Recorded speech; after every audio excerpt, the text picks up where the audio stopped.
Assalamualaikum warahmatullahi wabarakatuh. Hai anak-anak hebat, apa kabar? Alhamdulillah, luar biasa, Allahu Akbar.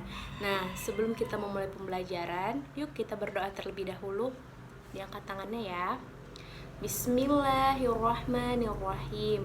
Raditu billahi rabbah wa bil islami dina wa bi Muhammadin nabiyya wa rasulah. Rabbi zidni ilma warzuqni fahma wa amalan solihan. Amin. Nah, kita udah mulai berdoa tadi kan. Jadi anak-anak belajar hari ini harus fokus ya. Walaupun kita belajar dari rumah, kita harus tetap fokus dan juga semangat. Baik anak-anak, di sini akan kita pelajari tentang sejarah berdirinya dinasti Abbasiyah. Dinasti Abbasiyah didirikan pada tahun 750 Masehi sampai 1258 Masehi dengan pendiri pertamanya yang bernama Abdullah bin Al-Saffah bin Muhammad bin Ali bin Abdullah bin Al-Abbas, di mana Al-Abbas sendiri merupakan paman dari Rasulullah SAW, sehingga mereka atau golongan mereka lebih merasa percaya diri dan lebih merasa bahwasannya yang berhak untuk memimpin khilafah selanjutnya adalah yang merupakan keturunan dari Nabi Muhammad SAW. Selanjutnya, kekuasaan dinasti Abbasiyah ini sebelumnya merupakan kemenangan dari hasil Bani Abbasiyah melawan Bani Umayyah.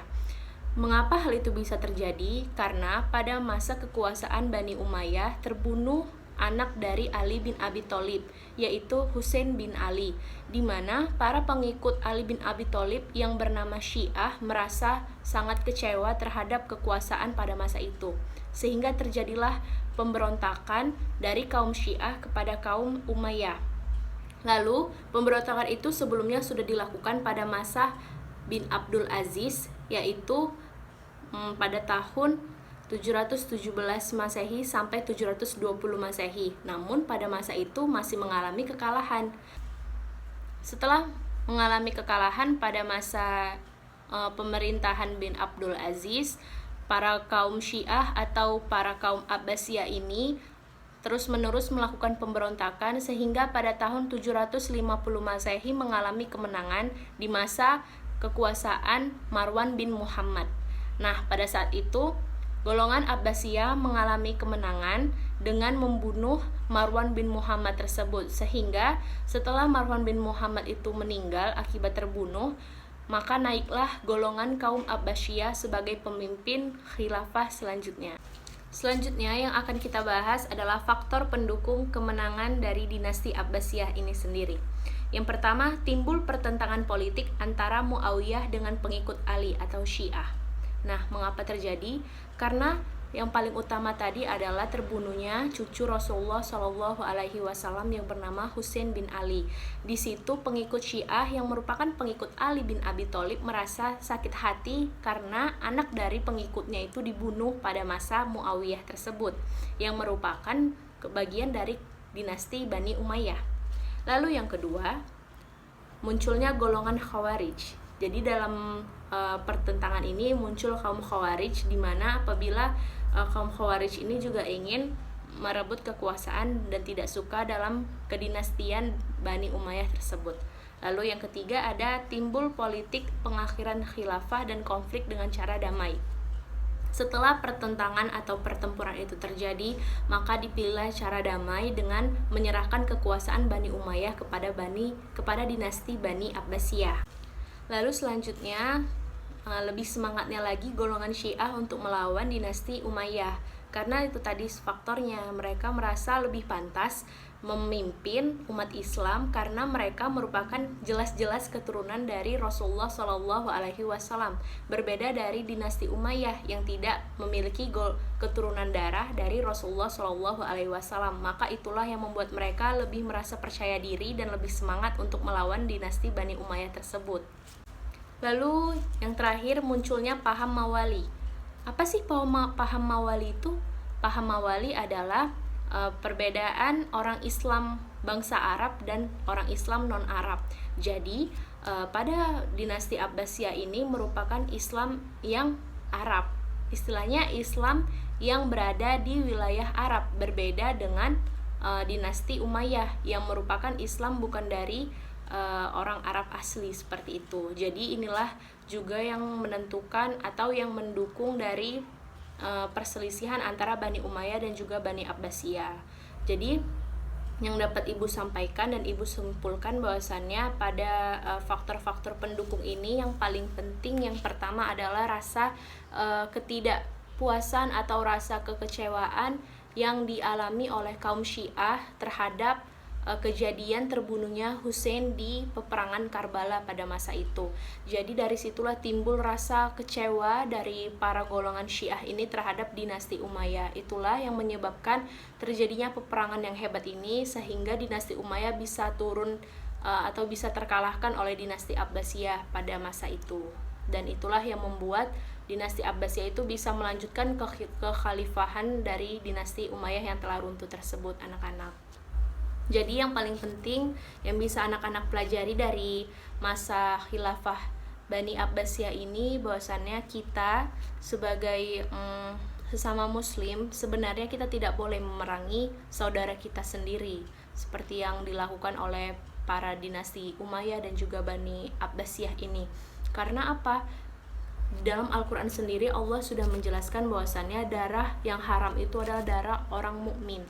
Apalagi kita sesama mukmin, kita tuh harus saling menyayangi karena Allah itu adalah rahmatan lil alamin. Karena Islam adalah rahmatan lil alamin.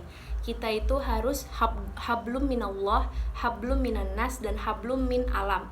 Dimana hablum min Allah itu kita harus berhubungan baik dengan Allah Subhanahu wa taala dengan cara mengerjakan perintahnya dan juga menjauhi larangannya.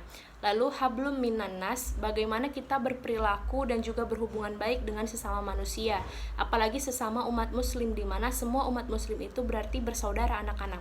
Apabila kita melakukan peperangan kepada umat muslim, itu sendiri kita berarti tidak mengindahkan atau kita tidak menjalankan apa yang sudah diperintahkan Allah Subhanahu wa taala untuk saling berkasih sayang kepada sesama muslim, ya anak-anak.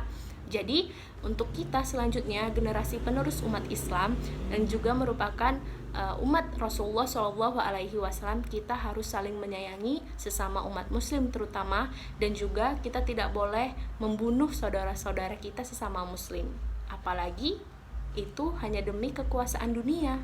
Itu tidak baik ya anak-anak, jangan ditiru. Baik, selanjutnya anak-anak, Ibu akan menjelaskan nama-nama dari para pemimpin pada masa dinasti Abbasiyah ini. Jadi, dinasti Abbasiyah itu kan sudah berkuasa dari tahun 750 Masehi sampai 1258 Masehi.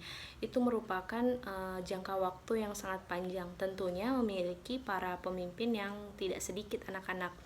Jadi di sini Ibu akan menyebutkan beberapa nama para pemimpin yang berhasil membawa kejayaan di dalam dinasti Bani Abbasiyah ini. Pendiri pertama dari dinasti Abbasiyah bernama Abdullah bin Al-Saffah bin Muhammad bin Ali bin Abdullah bin Al-Abbas.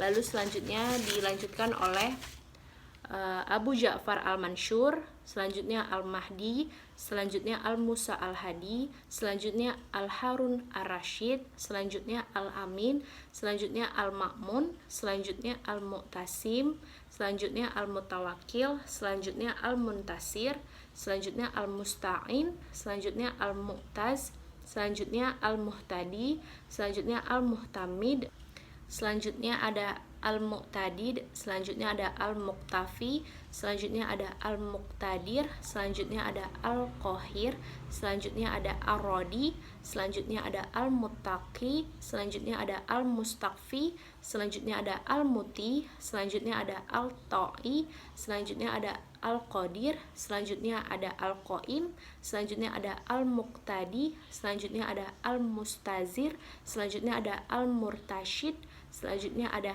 Ar-Rashid, selanjutnya ada Al-Muqtafi, selanjutnya ada Al-Mustanjid, selanjutnya ada Al-Mustadi, selanjutnya ada An-Nasir, selanjutnya ada Az-Zohir, selanjutnya ada Al-Mustansir, dan yang terakhir adalah Al-Mustaqsim. Nah, itulah tadi beberapa nama khalifah yang memimpin dalam masa dinasti Abbasiyah ini. Selanjutnya, Ibu akan menjelaskan di sini tentang pohon atau pohon silsilah dari pemimpin-pemimpin Daulah Abbasiyah ini. Di mana di sini akan dijelaskan struktur kepemimpinan dari yang pertama hingga yang terakhir dari dinasti Abbasiyah itu sendiri ya anak-anak. Mohon disimak dan juga dipahami di sini. Selanjutnya anak-anak, kita memasuki pembahasan yang terakhir yaitu mengenai mundurnya dinasti Abbasiyah. Adapun 3 faktor penting dalam kemunduran dinasti Abbasiyah ini sendiri, sehingga sangat bisa dinasti Abbasiyah ini mengalami kekalahan. Adapun yang pertama yaitu faktor kemunduran dinasti Abbasiyah, adanya timbul kerajaan-kerajaan kecil di wilayah kekuasaan dinasti Abbasiyah itu sendiri. Maksudnya apa ya, Bu? Maksudnya adalah dalam dinasti Abbasiyah itu memiliki banyak wilayah kekuasaan yang dipimpin oleh dinasti Abbasiyah itu sendiri. Misalnya, di Indonesia ini merupakan dinasti Abbasiyah. Lalu di Aceh, di Padang, di Jakarta, di Jawa itu merupakan wilayah-wilayah kekuasaan dari dinasti Abbasiyah ini. Nah, jadi bisa kita ambil contoh seperti dulu Indonesia merupakan suatu negara yang memiliki beberapa pulau dan juga memiliki beberapa wilayah kekuasaannya yang bersatu dalam Republik Indonesia. Lalu pada saat Timur Timur ingin melepaskan diri dari Indonesia, itulah yang terjadi pada masa dinasti Abbasiyah anak-anak. Jadi pada saat dinasti Abbasiyah memimpin, salah satu atau beberapa wilayah-wilayah kecil yang ada di kekuasaan dinasti Abbasiyah ini mulai memerdekakan wilayah itu sendiri, sehingga tidak lagi menjadi satu kesatuan dari dinasti Abbasiyah. Seperti salah satu contohnya dinasti Aghlabiyah di Tunisia, itu salah satu dari wilayah kekuasaan dinasti Abbasiyah, namun mereka melepaskan diri dan memerdekakan dirinya sendiri atau memerdekakan wilayahnya sendiri. Lalu seperti contoh yang kedua ada dinasti Samaniyah di Asia Tengah. Itu juga merupakan suatu wilayah kekuasaan dari dinasti Abbasiyah, lalu mereka memerdekakan wilayah mereka sendiri untuk menjadi dinasti sendiri, anak-anak. Jadi seperti itu ya contohnya yang sudah kita alami juga di negara Indonesia ini ya, saat pelepasan dari negara Timur Timur yang tadinya merupakan satu wilayah kesatuan dari Republik Indonesia ini. Lalu adapun faktor yang kedua yaitu perebutan kekuasaan antara anggota dinasti Bani Abbasiyah ini. Maksudnya apa tuh, Bu?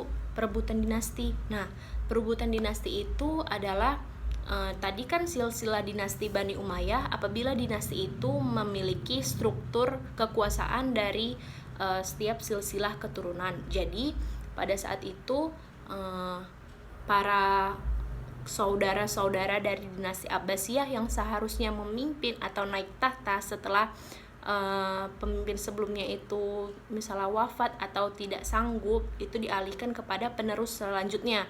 Jadi yang sudah ditentukan penerus selanjutnya itu yang seharusnya menggantikan posisi tersebut tiba-tiba digantikan oleh saudara yang lain. Maka dari situlah rasa tidak kepuasan tersebutlah yang mengakibatkan peperangan di antara dinasti Abbasiyah ini, terutama di penerus tahtanya gitu. Jadi yang misalkan yang menaik, misalnya yang lagi berkuasa ini ayahnya, lalu selanjutnya sudah ditentukan apabila ayahnya ini tidak berkuasa lagi, anak pertama yang maju. Lalu yang terjadi bukan anak pertama yang maju, tapi dari saudara yang lain, misalnya dari keponakan ayahnya yang naik menggantikan ayah mereka. Itulah terjadi konflik antara perang internal, perang kekeluargaan di dinasti Bani Abbasiyah tersebut. Lalu yang ketiga ada serangan dari pasukan Mongol ke Bani Abbasiyah. Jadi sebelumnya Bani Abbasiyah merupakan dinasti yang besar dan hebat, sehingga lama mereka memimpin kekhalifahan Islam setelah para khilafah tersebut. Namun setelah banyaknya wilayah yang melepaskan diri dari dinasti Abbasiyah ini, membuat kekuatan dari persatuan wilayah kekuasaan Bani Abbasiyah ini semakin menurun, sehingga pada saat mereka diserang oleh para pasukan Mongol yang diketuai oleh hulaguhan, mereka mengalami kekalahan karena tidak kuatnya mereka melawan pasukan Mongol tersebut, karena sudah banyak daerah wilayah kekuasaan Bani Abbasiyah ini sudah memerdekakan diri mereka sendiri atau wilayah mereka sendiri, sehingga kesatuan dari dinasti Bani Umayyah itu tidak sekuat yang dahulu pada saat mereka sangat banyak wilayah kekuasaannya. Nah, di saat pasukan Mongol itu menyerang, maka tewaslah pemimpin dari Bani Abbasiyah yang bernama Al-Musta'sim tersebut. Jadi dari situlah dinasti Abbasiyah itu benar-benar berakhir, karena pemimpin mereka itu sudah kalah di tangan pasukan Mongolia, anak-anak. Nah, begitulah cerita dari sedikit banyaknya sejarah Bani Abbasiyah, di mana kita sudah membahas tentang berdirinya Bani Abbasiyah, tentang faktor pendukung berdirinya Bani Abbasiyah, tentang nama-nama pemimpin dari Bani Abbasiyah, tentang silsilah dari keturunan Bani Abbasiyah, dan juga yang terakhir kemunduran Bani Abbasiyah. Nah, untuk itu semoga pelajaran yang Ibu sampaikan hari ini bisa anak-anak terima dengan baik dan juga diingat pesan-pesan yang baik dalam pembelajaran kali ini. Baik anak-anak, di sini Ibu tentunya akan memberikan 5 soal untuk kalian isi atau kalian jawab sehingga bisa menyerap apa pembelajaran yang sudah kita pelajari pada hari ini. Dicatat ya. Yang pertama, coba sebutkan tahun berapa dinasti Abbasiyah didirikan. Lalu yang kedua, coba sebutkan siapa nama pendiri pertama dinasti Abbasiyah. Sudah? Lalu yang ketiga, coba jelaskan apa saja faktor pendukung dari terbentuknya dinasti Abbasiyah ini.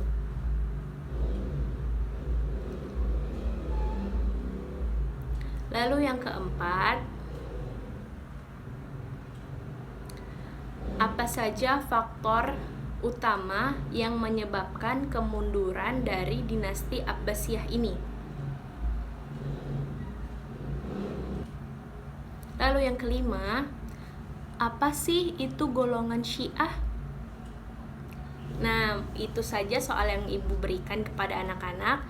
Semoga dari 5 soal itu anak-anak bisa menjawabnya dengan baik dan juga bisa menyimpannya di pikiran kita semua, dan juga bisa menjadikan pembelajaran yang baik untuk hari ini. Dan tentunya kita sebagai umat muslim tidak henti-hentinya Ibu mengingatkan agar bahwasannya kita saling menyayangi saudara-saudara kita, apalagi saudara-saudara kita yang seiman. Itu harus kita sayangi dan haram darahnya untuk kita bunuh. Oke?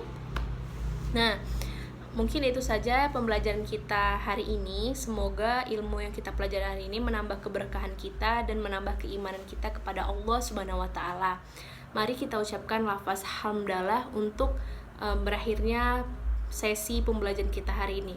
Alhamdulillahirabbil alamin. Terima kasih anak-anak sudah mengikuti pembelajaran Ibu hari ini. Semoga ilmunya bermanfaat dan tentunya selalu menyayangi kedua orang tua kalian. Oke anak-anak, assalamualaikum warahmatullahi wabarakatuh.